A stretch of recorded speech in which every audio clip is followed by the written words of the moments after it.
Do you ever wish that you could just sit in on someone else's thought process as you hear them talk through their own problems in their business and in their personal life?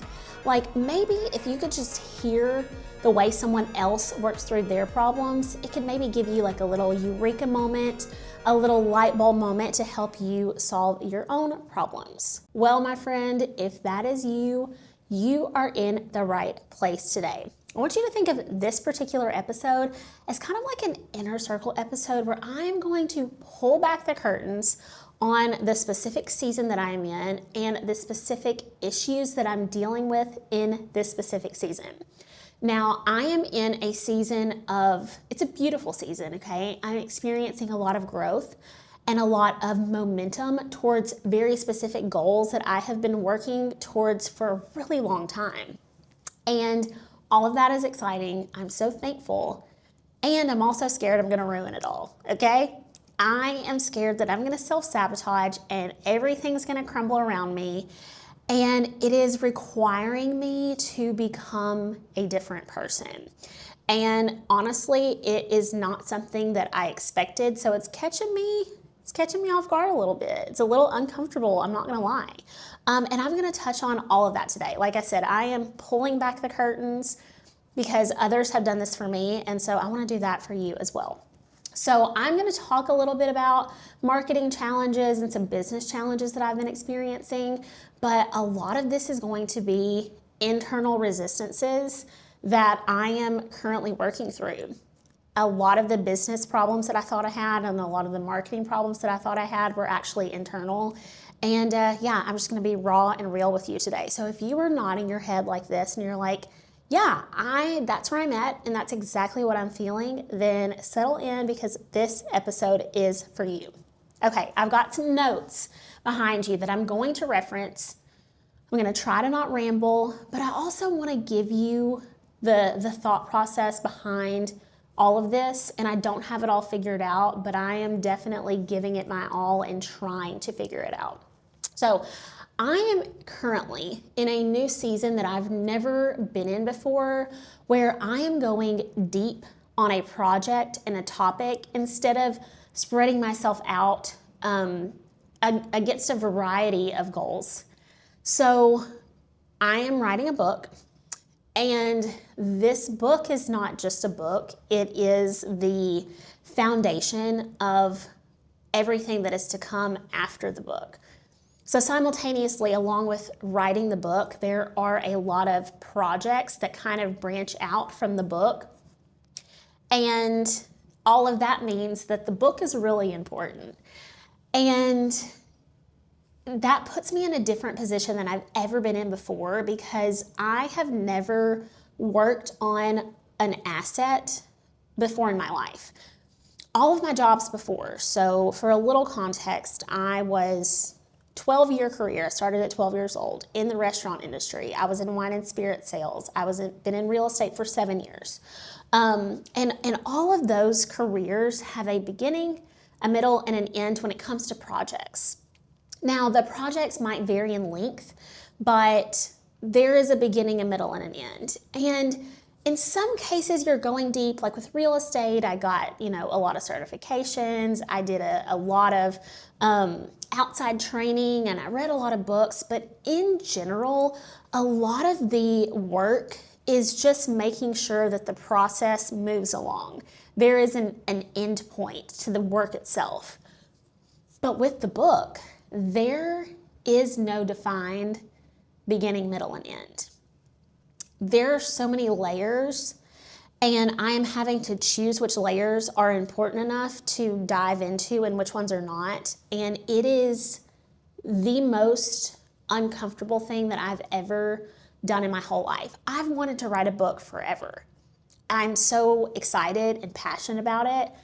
And it's still the most uncomfortable thing I've ever done. Both of those things are true at the same time. It is really requiring me to think from a different part of my brain. And I almost compare it to the difference between lifting weights and going to a Pilates class. So I am trying at least to be in my fitness era. I want to look amazing this summer. I've got a lot of speaking engagements in 2026 and 2027. I've got a lot of public facing things, and to be honest, I want to look really good. So I've been lifting really heavy and I've been really enjoying it. And I had a friend recommend that I add some Pilates in. And in my mind, Pilates has always been like a waste of time. I'll be so transparent. I thought that Pilates was weak. It's something that you do on rest days because you got the light weights and you're not really doing anything. And boy, was I wrong. Lifting weights and Pilates are so different. With lifting weights, it's very like rep heavy. It's like, get as many reps as possible and lift as heavy as you can. With Pilates, it's really about, there's fewer movements, but you're sitting in the movement longer. And the resistance that you feel in Pilates is so difficult. Like I will be like dripping sweat holding like a 3-pound weight. And that is exactly how I feel writing the book. It felt like everything I've done up to this point has been lifting weights. And now that I am bringing a movement to life, it is like sitting in Pilates, and it is so painful. It is so hard to sit down and get all your thoughts organized and write a draft and hate the whole draft and delete the whole draft and then write another draft with a slightly different flavor and tweak and tweak and tweak. And then you form a thesis, and then you have to defend the thesis, and then you have to take the thesis and turn it into something that people actually want to read, because people don't want information, they want transformation. And so there's all these different things and movements, and everything is happening in the book. I will say this, and I'll say this to anybody, if you ever want to organize your thoughts, write a book. I don't care if you ever publish it, if you ever let anyone read it. Forcing yourself to write a piece of content that is 20,000, 30,000, 40,000 words and have it have a cohesive through line will change your life. I am writing the book, but the book is also writing me, and I'm already so different than when I started the book. And the slow build is different, and I'm trying to sit in it because I know what's on the other side is everything I've ever wanted. And I think a lot of times as entrepreneurs, it can be so easy to not want to sit in the slow, deep work. And when I say this, I mean, it's so easy to be like, okay, today I'm going to do my action list, and then I'm also going to work on my marketing, and I'm going to work on my customer experience, and I'm going to work on my branding, and I'm going to work on my email newsletter, and I'm going to work on a podcast, and I'm going to work on YouTube, and I'm going to work on this, and I'm going to work on that.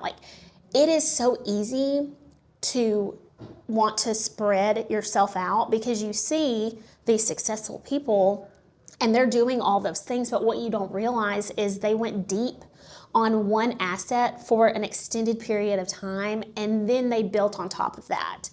And it is, I'm not going to say it's not challenging, but also I can tell that it is going to be the very thing that gets me to the next level that I want to get to, because once I'm done with this book, I will have a very clear thesis and a clear stance and a clear statement.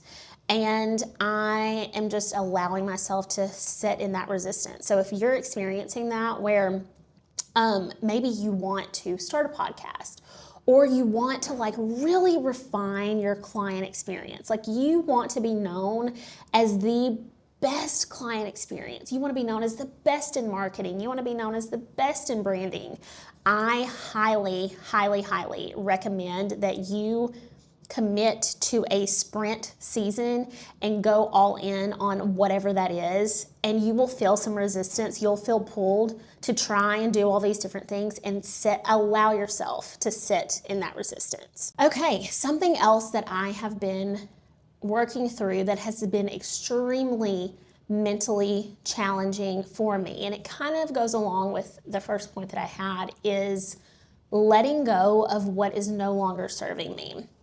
I'll never forget, I was showing a house, it was probably 2019, And it was this beautiful historical house, and they had these built-in shelves, and they had all these books on the built-ins. And I'm like, I had my head kind of turned to the side, and I'm looking at the books they have, and they had a book that was called What Got You Here Won't Get You There. I can't remember the author, but I was like, wow, that is such an interesting quote. And at the time, it didn't resonate with me, but that is, I'm having to remind myself of that constantly in this season, that what got me here won't get me there. And I mean, there is a multitude of things that I am being forced to release so that I can focus on what matters. And oftentimes I think we think of it when we hear it, it's like, okay, what got you here won't get you there. And so you think it's just actions, and it sounds easy to let go of. You're like, oh, well, I'm no longer going to do the admin work, or I'm no longer going to be the one to check my email, or I'm no longer going to scroll on social media, or it feels easy. It almost feels like exciting. You're like, yeah, I'm not doing any of that anymore. But what I did not realize is that so much of that was ingrained in my identity. And not only was it the actions that I was taking, it was who I was being. And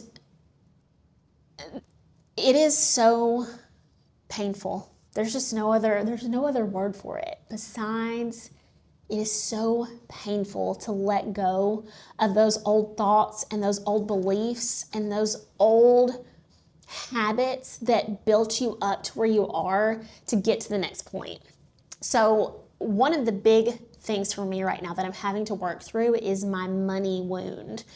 I have been very poor in certain phases of my life. When I say very poor, I mean like living in a van that didn't have any heat. They just set me on the floorboard and drove the van around so I could get some of the heat from the road. And we lived in New Mexico in a blizzard. So like when I say I get it, I get it. I don't mean like I struggled a little in college, although I did. But my money wound has given me this insane work ethic. Like I am a hard worker, and that has been my identity for a really long time. And in this season, because I am working on creating assets that require me to be still and patient and think deeply and create a thesis and create all this deep stuff, I am no longer being perceived as a hard worker, and that is very, very, very, very challenging for me. I actually had someone that I really respect and I really look up to.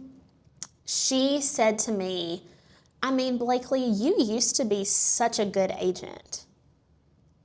And if she had known that it would have impacted me, I don't think she would have said it. I certainly hope that she wouldn't have said it.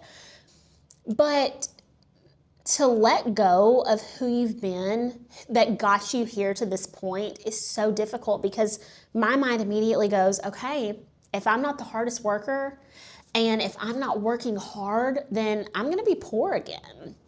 And it's difficult. So I challenge you to kind of get to the root of what your wound might be that is actually holding you back. Because I do find myself resisting this deep work because my little child is still running my subconscious brain, and I don't want to be poor again. And I'm really having to comfort her and say, girl, look, we're good. This project that we're working on is the very thing that we need to be working on to get us to the next level, and I can't let your fears hold me back. Same with my visibility wound. I am really in a season where I'm creating a lot of content that is a lot different than what I'm used to creating. I am focused more now on building a personal brand versus selling my services, which is where I've been in with real estate for 7 years. So for 7 years, I have been essentially selling myself to a local community. So I have had a very specific voice. My content has been very curated around a specific narrative. There's this specific way that I wanted people to view me and perceive me. And now I'm in a season where I am essentially selling myself and my thoughts And that requires me to think not about a region, but a person in particular. And I am at a point where my two audiences are clashing. So my local followers and my international, honestly, followers are not always one and the same.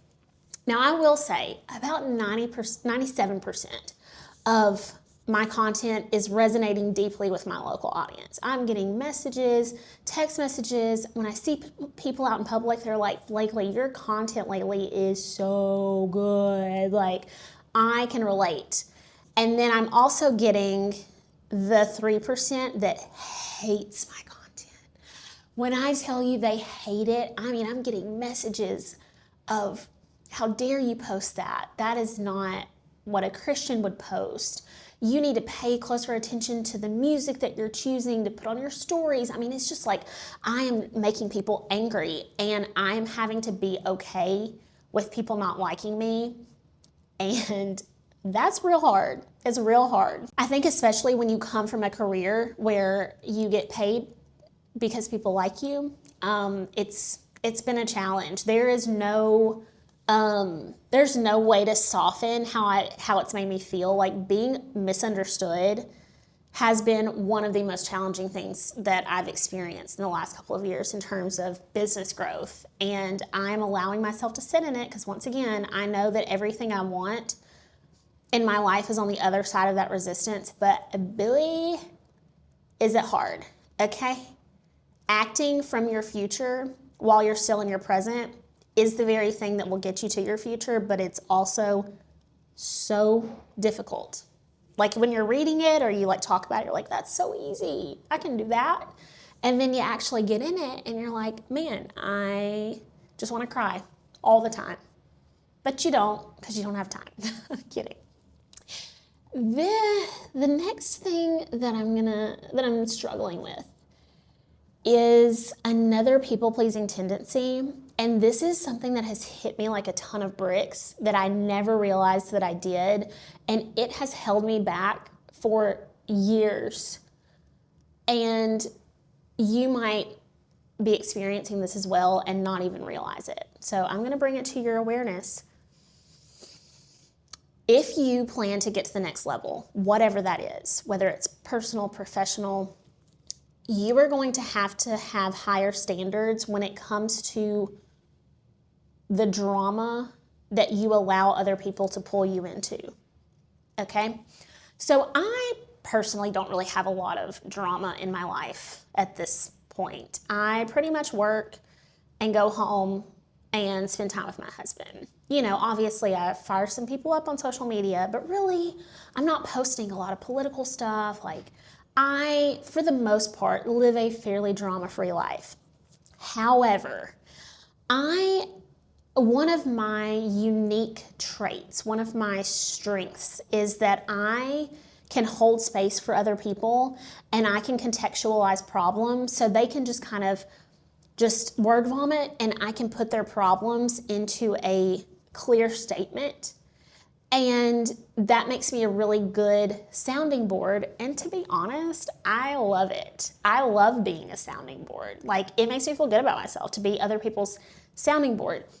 However, I have realized in this season where I am so deep in work that requires me to think so much and so deeply instead of just checking things off of a list, when I allow myself to be distracted, that's all it is. When I allow myself to be distracted by other people's drama, it not only steals my time, you know, I'll look up and I'll be like, man, we were on the phone for a freaking hour, but it hijacks my idle thinking. So right now in the season, I need to have plenty of room to like stretch my mind a little bit and just brainstorm, because that's when the good ideas come. It's not when I'm writing the book that the ideas come. It is when I am doing nothing really. Maybe like I've taken up drawing, I'll go for a walk. It's when I'm not thinking about the book that the book is writing itself, and I have to protect that time A, because it's very unnatural for me, and B, because it is the very thing that is going to make me money. Just total honesty. And when I allow myself to swim in other people's drama, I think about their drama while we're on the phone, and then I think about it later, and then I think about it when I'm laying in bed.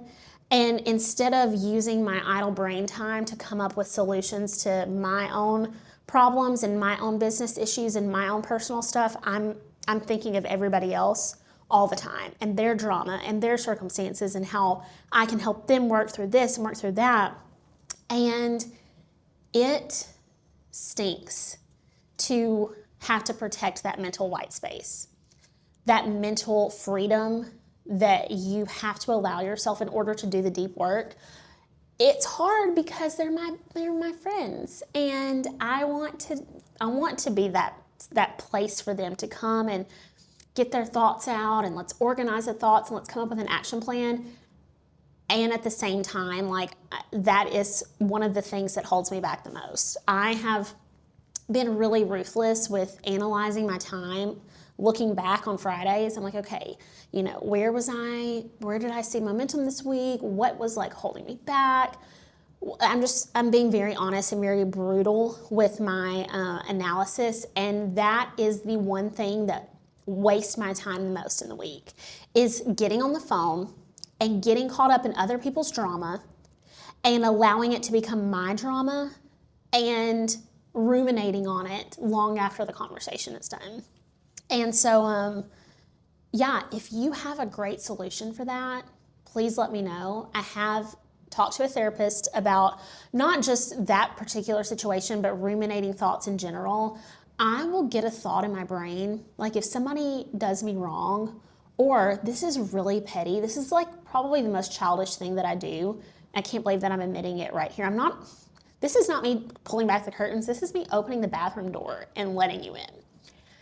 When someone makes a passive-aggressive statement towards me and I don't catch it in the moment and I catch it later, like I'll be replaying the conversation and I'm like, oh, wait a minute, was that a slight at me? I will then feel the need to validate myself, and I will play the conversation over and over and over again, and I will think of all the things that I should have said until I get to the perfect thing, and then I'm like, oh yeah, take that, huh? I can't believe I just admitted that out loud, and I put it on the internet for everyone to see. I do that far too often, and that is one of the things that steals my precious mental energy that I have got to let go of in 2026. I absolutely have to let go of it. I actually got professional help for this one. So this advice I'm giving is not just me making things up like I normally do. She said, when you start having those ruminating thoughts, you have two options. She said you can do something about it. A, call the person, text them, email them, and say, hey, you bothered me when you said this. What did you mean when you said that? Why did you say this? She said, that's option A. And when I think about the majority of things that I ruminate over, they're not important enough for me to confront them. She said, or option B, you can contain it. She said, you can acknowledge that they said that to you and then put it somewhere. So be it a journal. Actually, I have a notes app on my phone, and I have a list of things that people said to me that I did not get to give a comeback. And I know that's so childish, but there it is. I said it out loud, and I am just, as soon as the thought comes up, I'm allowing it to come up, and then I'm going, okay, we're putting it down in our notes app, and we're not thinking about it again. And now, as soon as the thought comes up, I catch myself. I'm like, that's in your notes app. You put that there for a reason. Freaking leave it there. And it's helping. And it also has made me aware of how often I do it. And I'm like, whoa, just stopping that. I get like hours back in my day. I'm like, what have I been doing? But that is on growth, baby. Can I get an amen? Business growth, personal growth, mindset growth. It is the hardest challenge that I've ever gone through, and it's also the most exciting thing that I've ever gone through, because I know on the other side of doing less and having higher standards and looking into the future more instead of being so reactive in the moment, on the other side of this identity shift and sitting through this resistance is the very thing that I've always wanted. And for you as well, setting through whatever resistances, whether they're the same as mine or you have something similar that maybe you were thinking of during this episode, and you're like, yeah, that's actually exactly what I'm going through, or oh, that's not what I'm going through, but it feels like this that I am going through. Just know that setting through that resistance it's a big part of it. I think in our world that we live in, we've gotten so comfortable. We have so many things that are just so comfortable that any kind of pain, we're like, something must be wrong. We got to run away from that. And now more than ever, setting in the resistance and setting in the pain is the very thing that will get you the dream life that you want. That is the end of my State of the Union. I really hope that you enjoyed this episode. I'm going to start doing more like this.